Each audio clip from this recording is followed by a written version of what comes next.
안녕하세요. 청취자 여러분께 인사부터 올려봅니다. 저는 곧 결혼을 앞두고 있는 30대 여자입니다. 결혼을 앞둔 시점에 이곳에 찾아와 무슨 사연을 풀어낼지 정말로 궁금하시지 않나요? 제가 들려드릴 이야기는 믿는 도끼에 발등이 찍히고 그 도끼를 뽑아낸 뒤 복수로 치료를 마친 이야기를 해보려고 합니다. 제 이야기 끝까지 아주 스펙터클하고 쉴 틈 없이 신이 나니까 재미나게 들어주시고 저의 결혼까지도 축하해 주시면 정말 감사하겠습니다. 저희 아버지는 항상 가족들에게 신신당부를 하시며 가언으로 삼고 계신 말이 있었습니다. 바로 남을 도우면서 살아야 한다는 말이었습니다. 남을 도우면 복이 되돌아온다고 아주 굳게 믿고 계신 옛날 사람이었습니다. 무슨 일이 있어도 남을 도와야 한다. 남에게 일어난 일이 곧 내 일이 될 수 있다. 콩 한 쪽도 나눠야 한다. 이걸 입에 달고 살았기에 저와 어머니는 진절머리를 칠 지경이었습니다. 물론 저희 아버지 역시 입으로만 돕는 분은 아니었습니다. 인상이 푸근한 아저씨답게 늘 이쪽 저쪽 분주하게 남들을 도우며 사셨습니다. 우리 아버지께는 뼈아픈 과거가 있는데 그것은 바로 고아원 문 앞에 갓난아기일 때 버려져 평생 부모가 누군지 모르는 상태로 살았다는 것이었습니다. 물론 아주 어린 갓난아기였기에 금방 입양처를 찾게 되어 좋은 가정에서 남부럽지 않게 사랑을 받으면서 자랐다고 하셨습니다. 우리 아버지께서는 그런 가정을 만나게 된 것 역시 큰 복이라며 이렇게 나눔을 받았으니 본인도 나누어야 한다고 생각하셨던 것 같습니다. 하지만 그 행복이 오래 가진 않았다고 했습니다. 아버지께서 결혼을 하자마자 양부모님께서 일찍 사고로 세상을 떠나셨다고 했습니다. 그 뒤에 제가 태어나는 바람에 저는 친조부모님을 단 한 번도 뵙지 못했습니다. 늘 아버지의 지갑 속에 빛바랜 사진으로만 인사를 드릴 수 있었습니다.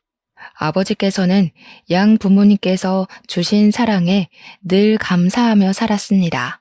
양부모님께서는 집안 대대로 물려 내려온다는 선산을 아버지께 상속을 해주셨는데 아버지는 그 선산에 조부모님의 묘자리를 만들어 모시고 있었습니다. 처음에는 서울에서 바쁘게 살다가 제가 태어나고 얼마 지나지 않아서 선산이 있는 고즈넉한 동네로 이사를 오게 되었습니다. 그러니 저에게는 이 조용한 동네가 제 삶의 터전이자 제 전부나 마찬가지였습니다. 저희 아버지께서는 항상 주무시기 직전에 기도를 하시는데 또 양부모님을, 그러니까 저에게는 조부모님을 천국에서 만났으면 좋겠다는 이야기를 하십니다. 남의 핏줄이라고 분명 미울 때도 있었을 텐데 항상 사랑으로 포옹해 주시고 감싸 주심을 감사한다는 이야기도 함께 하십니다. 우리 아버지께서 얼마나 귀한 양부모님을 만나게 된 건지 저로서는 솔직히 가늠이 잘 안 가더라고요. 저도 가끔은 친핏줄인 부모님이랑 치고받고 싸우고 원망할 때가 많았으니까요. 보통 입양 가정에서는 부모가 돌아가시고 난 뒤 벌초를 끊임없이 하고 매일같이 기도를 드리긴 쉽지 않은 일이잖아요. 아버지께는 그 보답을 남에게 베푸는 것으로 하셨고 고아원으로 봉사도 자주 가셨습니다. 아버지와 어머니께서 처음 만나게 된 곳도 고아원이었거든요. 두 분 모두 봉사를 하시다가 알게 된 인연으로 결혼까지 하신 것이었습니다. 그래서 여전히 후원도 많이 하시고 봉사도 다니시고요. 저도 원하진 않았지만 반강제적으로 끌려가 고아원에서 봉사를 하고 있었습니다. 덕분에 학교에서 말하는 봉사 점수를 다 채우고도 넘쳐서 우리 학교 봉사왕상을 받기도 했습니다. 저희 집은 지방 소도시에 위치하고 있었는데 선산이 코앞에 있다 보니까 확실히 시내 느낌이라기보다는 오순도순 마을 사람들이 모여 사는 시골 마을 같았습니다. 외지인이 들어오는 경우는 거의 없었고 아버지께서 양부모님을 가까이서 모시고 싶다는 바람을 가지고 내려오게 된 곳이었습니다. 여기가 얼마나 시골 느낌이 많이 나는 곳이냐면요. 마을에 이장님이 계신다 이 말입니다. 마을 곳곳에 스피커가 달려 있어서 마을 회관에서 이장님이 방송을 하시면 온 마을 전체에 울려 퍼졌습니다. 방송 내용도 아주 사소한 것들이었습니다. 뭐 예를 들면 4-3번지에 사시는 이금숙 할머니 댁에서 송아지를 낳았습니다. 같은 거요. 전원일기에서만 본 것 같은 일들이 여기서는 일상생활이나 다름없었습니다. 제가 타지에 사는 친구들에게 이 이야기를 하면 아주 배꼽을 잡고 웃더라고요. 진짜 그런 방송을 아직도 하냐면서요. 아직도 동네 땅값이 오르지 않아서 그런 건지 밭일을 하시는 분들이 대부분인 동네였습니다. 철이 되면 서로 품앗이를 해주며 노동력을 아끼고 서로 돕고 돕는 그런 마을이었습니다. 우리원 같은 큰 건물은 기대도 할 수 없는 것이었고 동네 할머니들을 위한 작은 보건소 하나가 운영 중이었습니다. 마트 그런 것도 꼭 큰 시내로 차를 타고 30분 정도 나가야만 있었고요. 동네에 아주 작은 슈퍼 하나는 있었습니다. 아, 그리고 고아원도 하나 있습니다. 동네 성당에서 관리를 하고 있는 고아원이었는데 대부분 수녀님들께서 오갈 곳 없는 아이들을 돌보고 계셨어요. 어울리지 않게 동네에 성당이 하나 있어 동네 사람들의 종교는 대부분 천주교였고 그 성당에 가서 미사를 드렸습니다. 그래서 아버지께서는 가까이에 있는 이웃부터 돌보자는 마음으로 동네 성당에서 운영하는 고아원에 봉사를 나가셨습니다. 물론 돈이 생기는 대로 후원도 아낌없이 하셨습니다. 고아원 아이들을 위한 이불도 기부를 하시고 옷도 기부를 하시고 간식도 기부를 하셨습니다. 마트에 다녀오는 날이면 차 한가득 과자와 빵을 싣고 오셔서 고아원 아이들 하나하나에게 눈을 맞추며 나누어 주셨습니다. 저희 아버지께서 물려받은 땅이 선산을 제외하고 평야도 있었기에 그 땅은 농사를 짓는 분에게 세를 주시고 돈을 받으셨습니다. 집 자체는 여유가 있었기에 봉사를 꾸준히 하시고도 가족들이 먹고 사는 데엔 문제가 없었던 거죠. 아무튼 시골 마을은 조용했고 도란도란했으며 학교가 멀다는 단점을 빼고는 살만한 동네였습니다. 물론 배달 음식점이 있어서 밥을 배달시켜 먹을 수 있었던 것은 아니었지만 공기 좋고 물 좋아서 여름이면 산에 놀러 가고 겨울이면 강에서 썰매를 탔습니다. 저처럼 어린 애들은 고아원에 있는 애들과 몇몇 집이 전부였지만 친구들끼리도 사이가 좋아서 다 같이 몰려다니며 사고를 치곤 했습니다. 고아원에 산다고 해서 깔보거나 무시하는 친구들이 없었다는 이야기죠. 고아원 이야기를 조금 더 하자면 어린 아이들은 입양이 꽤 잘 되는 편이었습니다. 하지만 나이가 조금 찬 상태로 들어온 아이들, 그러니까 초등학교 2, 3학년만 되어도 입양 가기가 참 어려웠습니다. 딱 5, 6살까지는 입양이 그럭저럭 되는데 7살 이후부터는 이상하게 입양이 거의 되지 않아서 19살까지 고아원에서 지내는 언니 오빠들도 많았습니다. 제가 잊지 못하는 그 아이를 만나게 된 건 제 나이가 7살이던 어느 날이었습니다. 그 남자아이는 4살의 나이로 고아원에 처음 입소를 하게 되었습니다. 사정이 꽤나 딱한 아이였는데 부모가 먹고 살 길이 막막해서 고아원에 버리는 다른 아이들과는 달리 부모가 교통사고로 한날 한시에 죽어버려 오게 된 것이었습니다. 맡아줄 친척이 하나도 없어서 보호시설을 떠돌다가 결국에는 고아원에 입소를 하게 된 케이스였습니다. 다른 아이들과 달리 유난히 뽀얗고 작았던 그 남자아이는 당연히 고아원에 적응을 하지 못해서 한동안 엉엉 울었습니다. 아직 부모의 보살핌이 필요한 나이인데 난생 처음 보는 수녀님들만 곁에 있으니 두렵고 불편했겠죠. 보통은 한 달 이내에 수능을 하거나 적응을 하는 편인데 찬영이는 도통 적응을 하지 못했습니다. 매일같이 우는 소리가 담을 타고 저희 집까지 들려올 정도였으니 고아원에서 함께 생활하는 아이들도 무척이나 지쳤을 겁니다. 저는 주말에 부모님을 따라 고아원에 놀러 가게 되었는데요. 형식상으론 봉사활동을 하러 간 것이었지만 고아원에는 같이 놀 친구들이 잔뜩 있어서 저에게는 놀이터나 다름없었습니다. 찬영이가 구석에서 울고불고 하고 있다가 저에게 슬며시 다가오더니 제 옷에 달린 브로치를 보고 신기해하면서 예쁘다 하더라고요. 매일같이 찬영이의 울음소리를 들었던 저는 인심 쓰듯이 브로치를 떼어서 찬영이에게 주었습니다. 아버지께서 항상 나누면서 살아야 한다고 했으니까 아깝긴 했지만 이거 하나도 찬영이가 눈물을 그친다면 더할 나위 없이 좋을 것 같았거든요. 아깝지 않은 척, 아무렇지 않은 척, 찬영이 손에 브로치를 쥐어주었고 그게 무슨 방아쇠가 된 건지 찬영이는 저만 보면 졸졸 쫓아다니기 시작했습니다. 처음에는 엄마 아빠 하면서 울던 찬영이가 제가 집에 가려고 하자 누나 누나 하면서 울더라고요. 저랑 있을 때는 방싯방싯 잘도 웃던 아이가 제가 집에 간다고 우니 마음이 좀 이상하대요.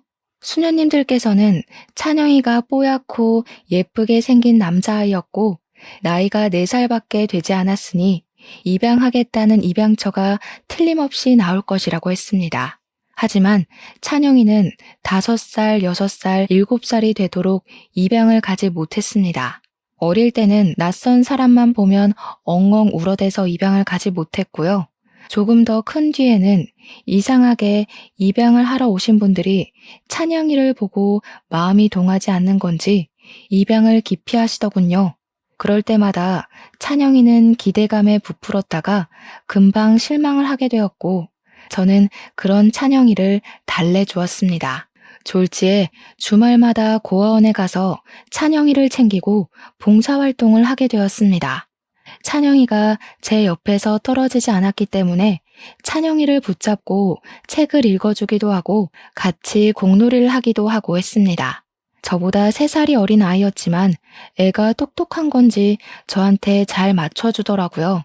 제가 학교를 다니면서 숙제를 하게 되었는데 찬영이가 제 옆에 딱 달라붙어서 같이 곁눈질로 공부를 시작했습니다. 저랑 같이 한글 공부도 하고 숫자 공부를 하기도 했고 그림을 그리기도 하면서 놀았습니다. 찬영이가 저만 너무 따라다니니까 저도 불만이 생기는 날도 있었죠. 다른 친구들이랑 놀고 싶은 날도 있는데 찬영이가 제 손을 꼭 잡고 자기랑만 놀자고 떼를 썼거든요. 달래도 보고 화도 내봤지만 엉엉 울면서도 제 옷자락을 놓치지 않았기에 저는 어쩔 수 없이 찬영이랑 놀아야 했습니다. 결국에 저희 부모님께서는 찬영이를 저희 집 막내로 입양을 하자는 생각까지 하셨습니다. 저랑 워낙 잘 지내고 있었고 애착 관계가 형성되었다고 느끼셨던 것 같습니다. 하지만 찬영이와 제가 1살, 2살 나이를 더 먹을수록 성향이 점점 달라지면서 서로 놀고 싶은 종목이 달라지기 시작했습니다. 저는 인형놀이나 그림 그리기가 좋은데 찬영이는 공놀이나 철봉에 매달려서 놀고 싶어 했거든요. 저는 지저분한 게 싫어서 흙에서는 놀고 싶지 않았는데 찬영이는 저에게 흙에서 두꺼비집을 만들며 놀자고 했습니다. 성향이 점점 안 맞기 시작하니까 제가 고아원에 가는 것 자체를 싫어하게 되고 찬영이를 피하게 되었습니다. 그 모습을 보고 저희 부모님께서는 찬영이를 입양해야겠다는 생각을 접으셨습니다. 아무리 불쌍한 아이를 돕는 일이라 해도 저랑 잘 지내야 한가족으로 지낼 수 있을 거 아닙니까? 친한 동생과 친동생이 된다는 것은 매우 다른 일이었으니까요. 찬영이를 끝끝내 눈에 발표하셨지만 제가 딱 잘라서 찬영이랑 같이 살기 싫다고 하는 바람에 입양을 포기하셨습니다. 제 나이가 13살이 되고 찬영이가 10살이 되었을 때 고아원에서도 이제는 입양을 가기가 어려울 것 같다는 말을 했습니다. 저는 사춘기가 오고 있었고 14살이 되자마자 생리를 시작하면서 2차 성장이 찾아왔습니다. 부모님께서 저에게 고아원에 봉사를 하러 가자고 하셔도 저는 공부나 하고 있겠다며 거절했습니다. 하루는 찬영이가 부모님께 슬며시 제가 보고 싶다고 같이 놀고 싶다고 말을 전한 모양인데 저는 딱 잘라서 가지 않겠다고 했습니다. 사춘기였으니까 초등학생이라고 해도 남자아이가 들러붙는 게 조금 징그럽기도 하고 저도 소녀 감수성에 푹 빠져 있었거든요. 부모님께서 저에게 간곡하게 부탁을 하셨습니다. 찬영이가 저에게 전해주고 싶은 게 있다고 했다면서 한 번만 가보자고 하시더라고요. 저는 걔가 줘봐야 뭘 주겠냐고 귀찮다고 했지만 결국은 부모님의 손에 이끌려 끌려갔습니다. 그런데 저를 보자마자 한달음에 달려온 찬영이가 저에게 편지를 주면서 누나, 내 마음이야 하는 겁니다. 주변 고아원 친구들이 놀리고 싶어서 난리가 난 것이 보였고 저는 너무 부끄러웠습니다.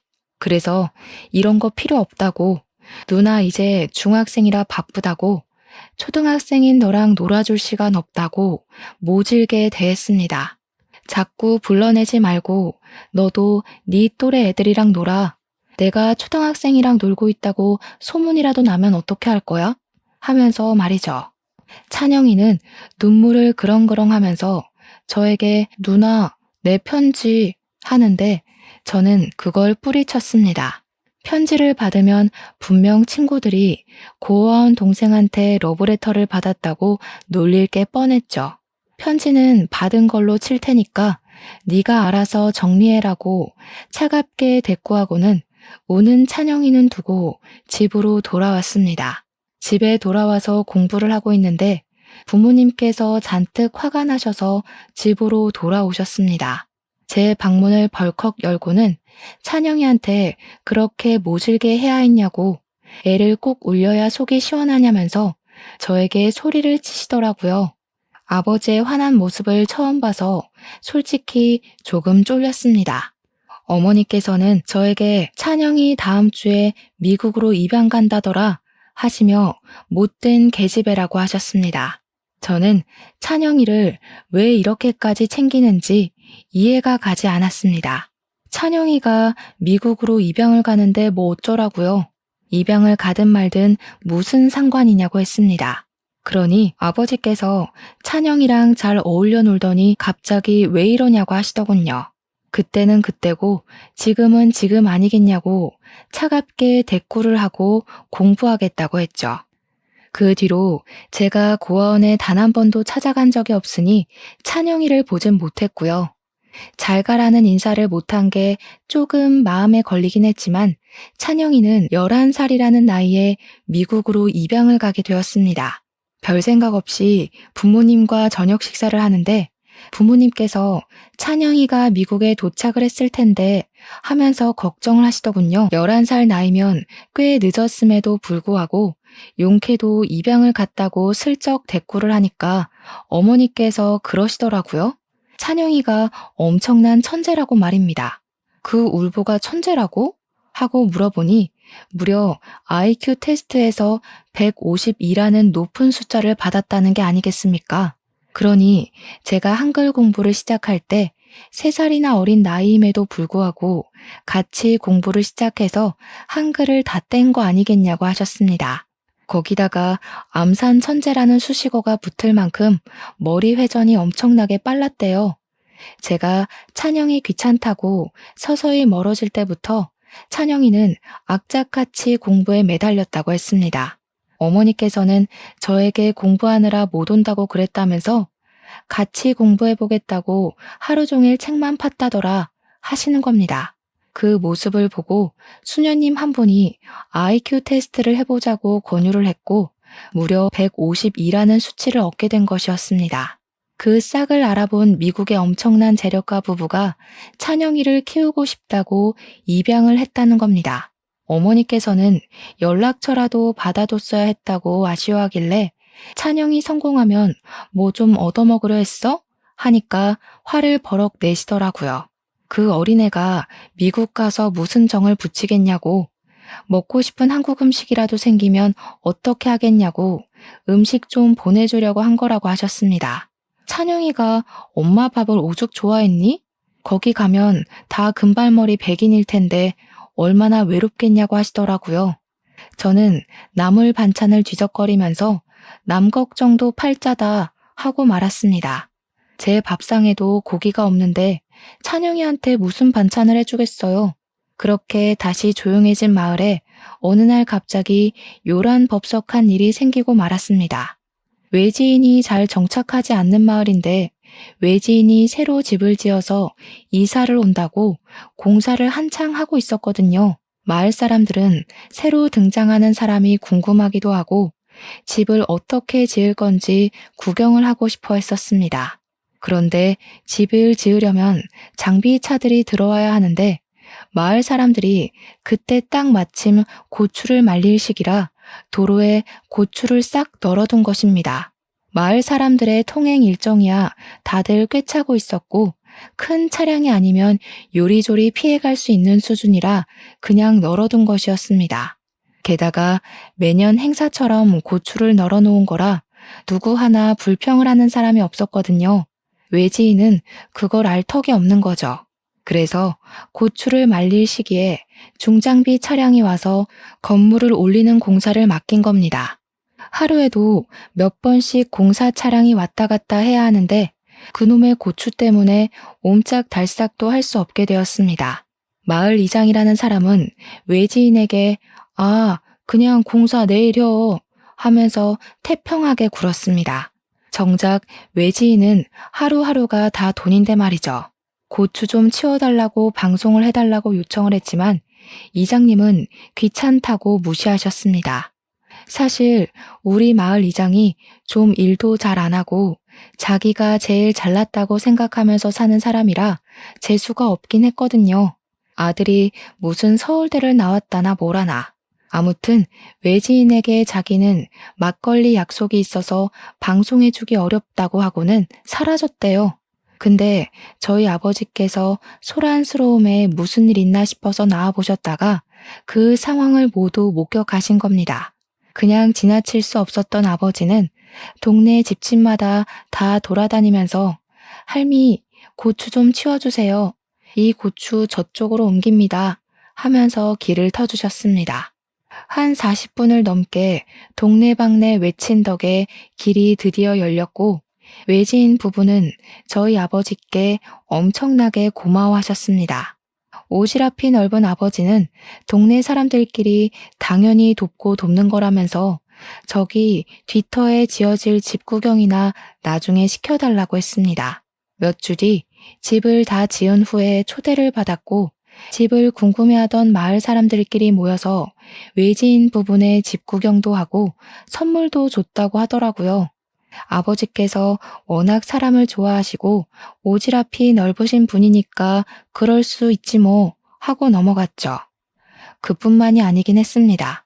금순 할머니 댁에서 소가 송아지를 또 낳았는데 이 송아지가 나오는 도중에 뭐가 잘못된 건지 비실비실 하더라고요. 이게 다 얼마짜리 소인데 하면서 발을 동동 구르는 할미를 대신해서 아버지께서 직접 옆 마을 수의사분을 모시고 와 진료를 보게 해드렸고요. 다행히 목에 걸린 찌꺼기들을 뽑아내자 다시 숨이 활기차졌다고 하더라고요. 옆집 철이네 집에 있던 차광막이 무너지자 아버지께서 대신 가서 수리를 해주시기도 했죠. 그거 은근히 돈 많이 드는 작업이라 찢어지거나 무너지면 없는 채로 사는 집들도 꽤 있었습니다. 그 옛날 영화 중에 홍반장이라는 영화 있었잖아요. 딱 그랬습니다. 저희 아버지 성씨가 하필이면 또 홍씨여서 동네 사람들 전부 다 홍반장 홍반장 하며 부르셨습니다. 우리 아버지가 없으면 동네 살림이 돌아가지 않는다고 할 정도로 이리 뛰고 저리 뛰고 봉사를 하셨습니다.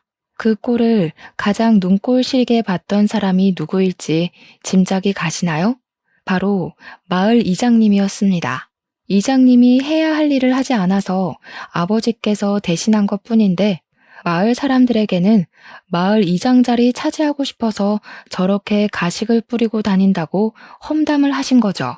저희 아버지는 순전히 호의로 하신 일이었으나 이걸 감투 쓰고 싶어서 환장한 사람으로 만드는데 기가 막혔습니다. 동네 사람들도 반반씩 파가 갈리기 시작했습니다.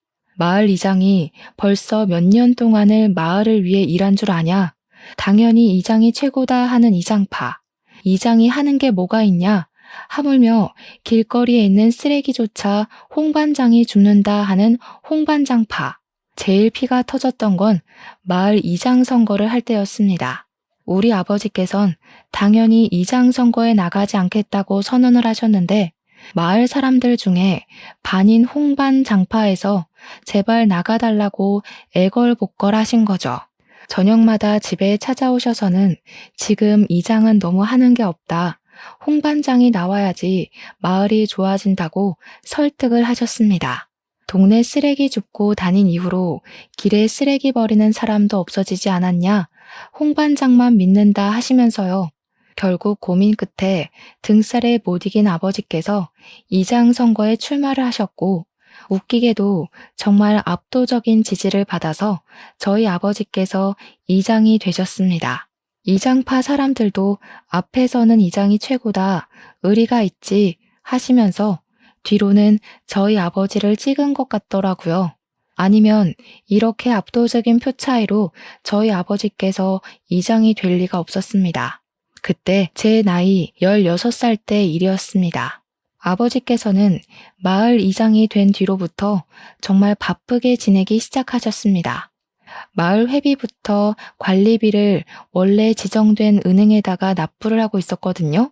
그런데 알고 보니 이게 전 이장이랑 동네 은행장이랑 모종의 커넥션이 있었던 것이었습니다.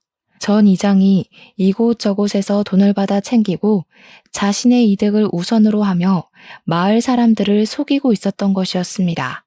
그걸 알게 된 아버지께서 장부를 낱낱이 공개를 하셨고 전 이장은 마을에서 정말 많은 사람들에게 손가락질을 받게 되었습니다. 오죽 열이 받았으면 술을 먹고 저희 집에 찾아와 깽판을 치는 바람에 경찰을 부르기도 했었습니다. 아무튼 그 이후로 아버지께서는 깨끗하게 매월 1일마다 동네 사람들을 불러다 놓고 회의를 열었습니다. 마을 회비의 사용처를 모조리 공개하고 장부를 따로 관리할 마을 주민 2분을 정하여 운영을 하였습니다. 그리고 마을 회비에서 남는 돈으로 고아원을 후원하자는 의견을 내셨고 마을 사람들의 경조사에도 보태자고 하셨습니다. 마을이 협소하다 보니 자연스럽게 경조사가 생기면 마을 사람들 모두 십시일반하여 돈을 거뒀었거든요. 그 비용을 따로 쓰지 말고 마을 회비에서 사용하자는 의견이었고 모두들 좋아하셨습니다. 마을 수리와 고아원 건물을 수리하는 데에도 비용을 사용하셨습니다. 아버지께서 이장이 된 이후로는 마을이 정말 보기 좋게 깨끗해졌고 사람들끼리의 사이도 훨씬 좋아졌습니다. 아버지께서 2년 동안 마을 이장 일을 하시게 되시면서 전 이장은 마을 사람들에게서 왕따가 되어 외톨이처럼 지내고 있었습니다.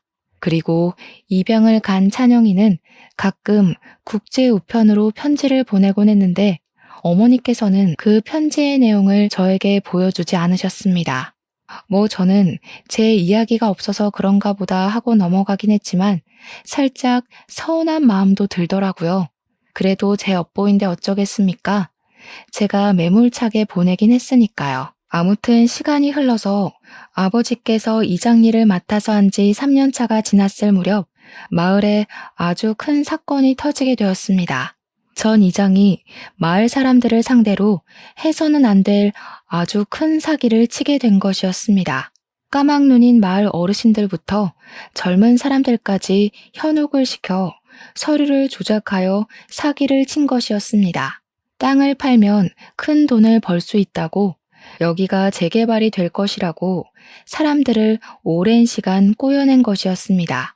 재개발이 되려면 마을 사람들의 동의가 있어야 하고 땅의 사용처가 정확해야 하며 일단 위임을 해서 하나로 모아야 된다는 말도 안 되는 거짓말을 한 것이었습니다.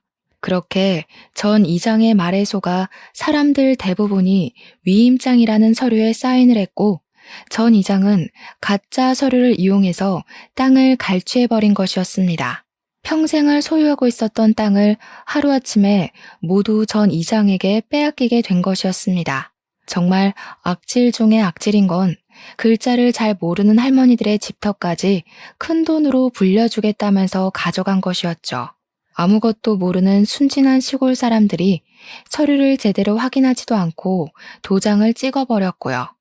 문제는 우리 아버지는 속지 않을 게 뻔하니까 우리 어머니께 접근을 해서 며칠 동안 현혹을 시켰던 겁니다. 어머니께서는 마을 사람들 대부분이 동참을 하였으니 믿고 도장을 드린 거죠. 저희 가족은 한순간에 선산을 빼앗기고 말았습니다. 거기다가 평야까지 모두 빼앗겼는데 평야를 농사꾼에게 세를 주고 있지 않았겠습니까? 농사꾼에게 보증금을 돌려주어야 하는 상황까지 오게 된 것이었습니다. 거기다가 계약 기간을 무시하고 명의가 바뀐 탓에 자기들 1년 농사가 망하게 생겼다면서 손해배상 청구까지 들어온 거죠. 한순간에 우리 가족은 돈 한 푼 없는 비렁뱅이 신세가 되었습니다. 그뿐만이 아니라 우리 마을 사람들도 죄다 거지가 되고 집을 빼앗기고 땅을 빼앗겼습니다. 하나같이 우리 아버지를 찾아와서 도와달라고 울고불고 난리를 쳤습니다. 그 사이에 전 이장은 유유히 마을을 떠나 잠적을 해버렸죠. 저희는 풀죽도 얻어먹지 못하는 신세가 되었는데 다행히 그동안 후원을 했던 고아원에서 도움을 주시겠다고 하셨습니다. 모체가 성당이라고 하지 않았습니까? 이걸 교단에 이야기를 했더니 다른 성당에 있던 사람들이 모금을 시작한 겁니다. 그 돈을 우리 아버지께 도움을 드리고 싶다며 보내주신 거죠. 돈이 꽤 되어서 한시름 났다고 생각한 것도 잠시였습니다. 아버지께서는 그 돈을 전부 마을 사람들에게 나눠주셨습니다. 우리는 아직 젊으니 어떻게든 먹고 살 수 있다고 말입니다. 저는 아빠가 너무나도 무책임하다 생각했습니다. 그 돈만 있으면 우리도 다른 동네에 전셋집 하나는 얻을 수 있는 돈이었거든요. 제 나이가 19살인데 그거 하나 몰랐겠습니까? 어머니도 이번에는 아버지를 살짝 원망하셨습니다. 하지만 아버지는 고아원에서 봉사를 한 게 우리 가족만 있는 것도 아니고 마을 사람들이 도움을 요청하는데 어떻게 모른 척 할 수 있냐고 설득하셨습니다. 어머니는 그런 아버지를 이해한다고 했지만 저는 이해하지 못했습니다. 한순간에 망해버려서 여간 달빵을 얻어 살아야 하는 것도 불편했고 저는 수능을 완전히 망쳐버렸습니다. 그 덕에 대학 입시는 실패를 했고 바로 일자리를 찾아 나섰습니다. 다행히 시내의 대부 업체에서 일할 직원을 구한다는 말에 냉큼 지원을 했습니다. 일이 위험해 보이긴 했어요. 조폭들이 운영하는 대부 업체였거든요. 대신 월급이 꽤 많았기에 그곳에서 일하며 집안의 빚을 갚기 위해 노력했습니다. 보증금이야 안 쓰고 있어서 갚았지만 손해배상 청구된 금액은 다달이 갚아야 했거든요. 아버지는 다른 동네로 막노동 일을 나가셨고 어머니는 식당에서 일을 하셨습니다. 온 가족이 뿔뿔이 흩어져서 지냈지만 더 독하게 마음을 먹고 일을 했습니다. 그렇게 살기를 7년. 빚은 거의 갚아가는 시점에 또다시 사건이 터진 것입니다. 우리 가족은 겨우 다 같이 살 수 있는 작은 빌라 월세를 얻어 살고 있었는데 집으로 소송장이 날라온 것이었습니다. 이게 뭔가 하고 보니 선산에 우리 아버지 양부모님, 즉 조부모님의 묘가 자리하고 있지 않았겠습니까? 근데 그 선산을 이장이 훔쳐간 거나 다름없이 날름 가져갔고요. 그 선산에 있는 묘를 이장하라는 소송장이었습니다.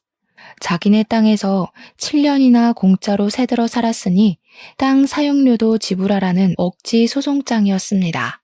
그걸 받고는 우리 아버지께서는 억장이 무너지셨는지 정말 엉엉 소리를 내며 우셨습니다. 며칠 뒤에는 내용 증명까지 날아오더라고요. 결론은 하루빨리 이장을 하라는 소리였습니다. 그 땅을 갈취당한 것이나 마찬가지인데 너무 뻔뻔한 거 아니냐고. 마을 이장 도망간 건 알고 있는데 어디로 간 거냐고 씩씩거렸죠. 제가 열이 잔뜩 받은 채로 출근을 하니 사장님께서 미스 송 무슨 일 있나? 하시더라고요. 저는 모든 사실을 있는 그대로 설명했습니다. 전 이장이 땅을 훔친 것부터 조부모님의 묘를 이장하라고 한 내용 증명까지요. 그랬더니 사장님께서 그놈들 정신 나간 놈들 아니냐면서 당장 수소문을 해보라고 부하 직원들에게 명령을 내리셨습니다.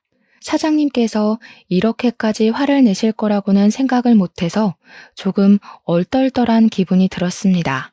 제가 일하고 있는 대부업체 사장님께서 조폭이라고 했었잖아요.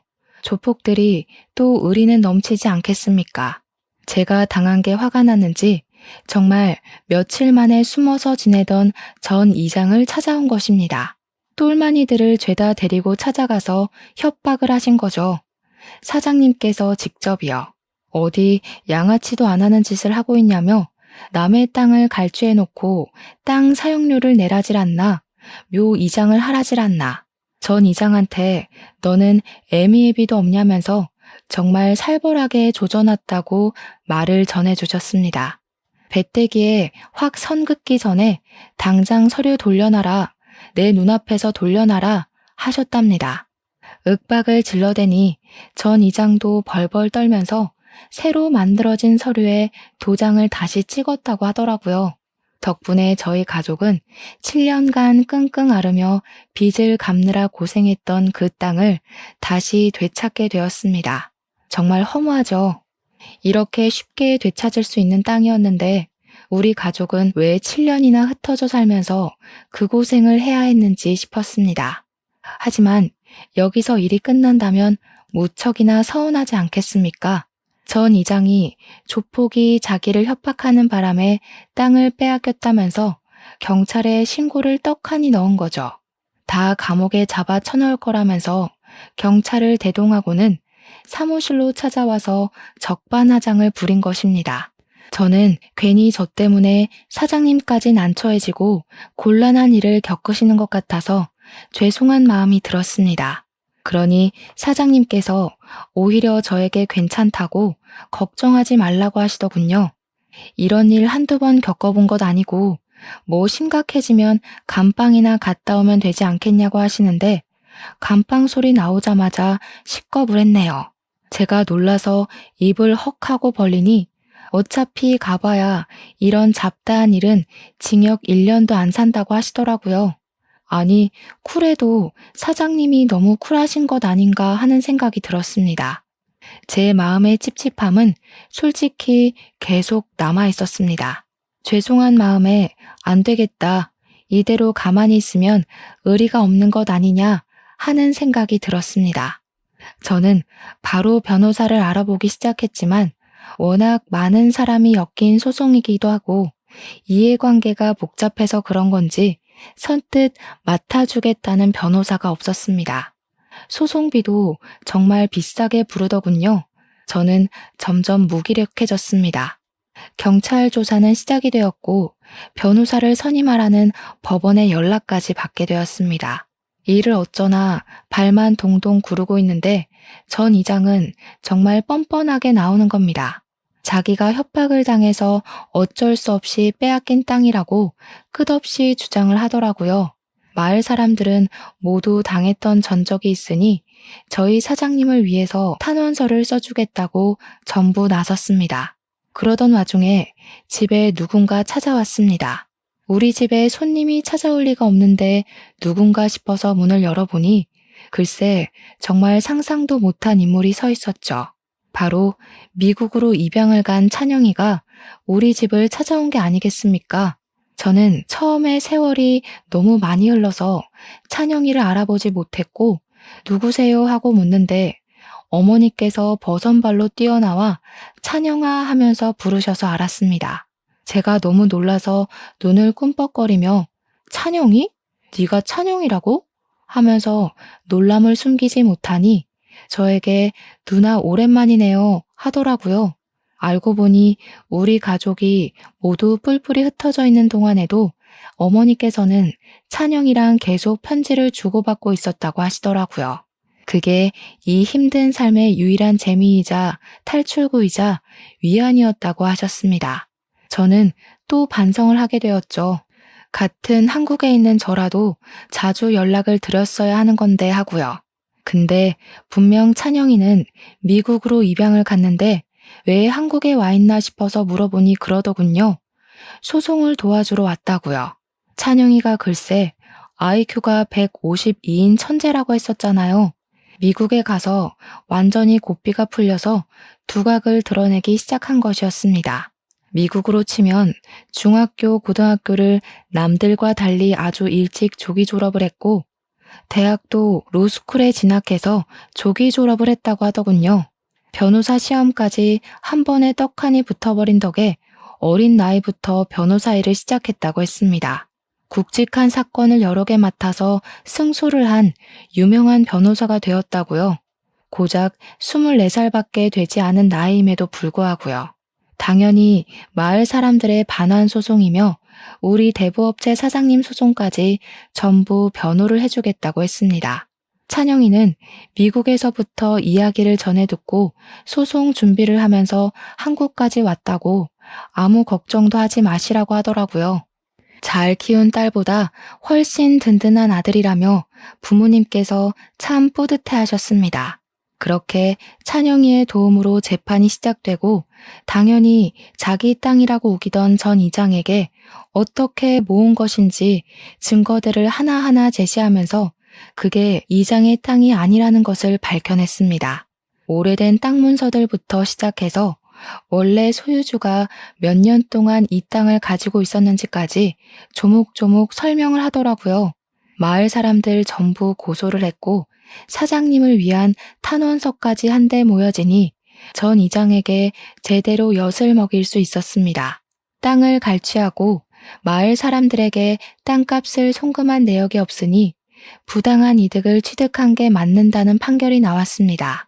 전 이장은 땅값을 전부 물어주고 이들이 당한 고통을 헤아려 배상까지 전부 하라는 판결을 받고 주저앉아 버리더군요.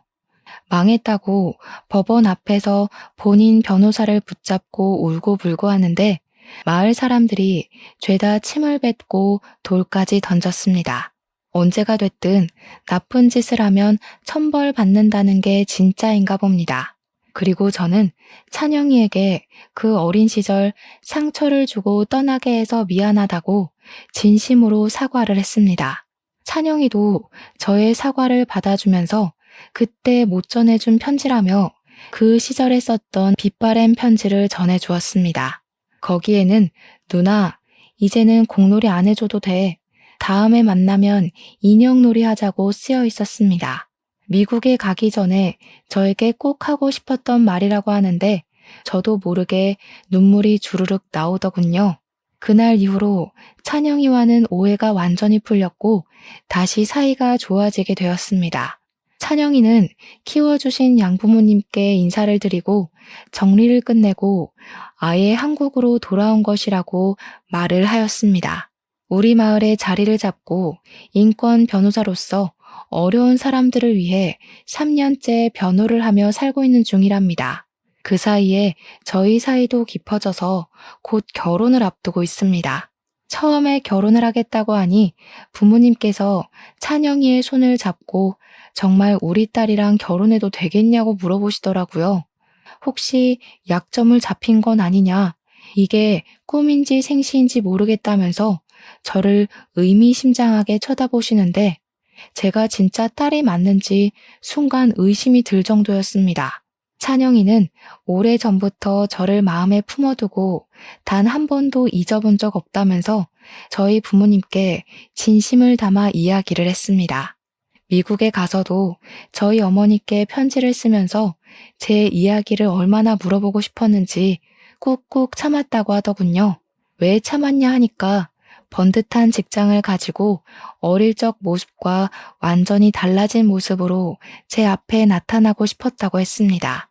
저는 그 말을 듣고 정말 진심으로 감동을 받았습니다. 그리고 이 사람을 평생 사랑할 수 있겠다는 마음도 들었죠. 절제절명의 순간에 찾아온 찬영이에게 늘 고마워하며 살 것 같습니다. 아무튼 저희 가족을 위해 한달음에 달려와 준 제 예비신랑과 평생 함께 행복할 수 있도록 모두 응원해 주시면 감사하겠습니다.